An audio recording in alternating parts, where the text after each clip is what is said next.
Hi, I'm Kendall Crowder, and I'm a yoga instructor here at Savannah Power Yoga.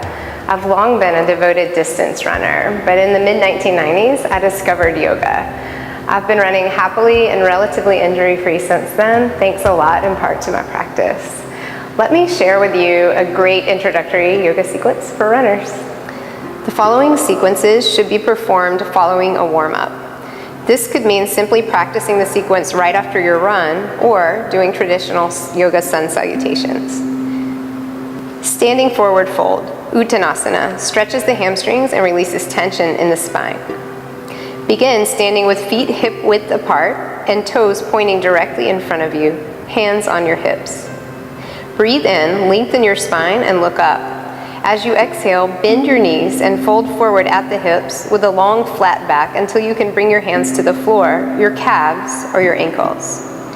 Keep the knees bent at least slightly, more if your hamstrings are extremely tight. Allow the spine to cascade down toward the ground with a heavy, relaxed head. Hold 5 to 10 breaths.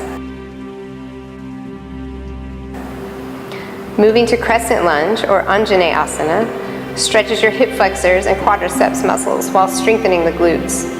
From your standing forward fold, simply release your hands to the ground and step the right leg straight back to a lunge. Your front knee should be directly above your front ankle, shin perpendicular to the ground. Your back leg is strong and active with all 10 toes pointing straight forward and the back heel off the ground. Lift your hands from the floor, lift your torso and reach your arms up to the sky. Stretch your tailbone toward the ground as you press your back leg toward the sky to deepen the hip flexor stretch. Hold for 5 to 10 breaths and change sides. Boat pose or Navasana is a core strengthener that stabilizes the runner's gait and the impact of foot strike. Begin seated with your knees bent, hands gently holding the backs of your thighs.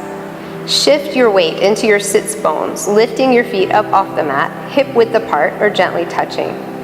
Keeping the collarbones broad and the shoulder blades hugging in toward the spine, bring your shins parallel to the floor. You can keep your hands on your thighs if your low back needs extra support. If not, slowly release the hands from the legs and stretch your arms forward on either side of your legs without losing the lift in your upper chest. Hold for 5 breaths. Rest for a breath or 2 and repeat up to 5 times. Good work. You'll find that adding yoga to your routine will increase your flexibility and shorten your recovery time. Not to mention bolster your mental stamina.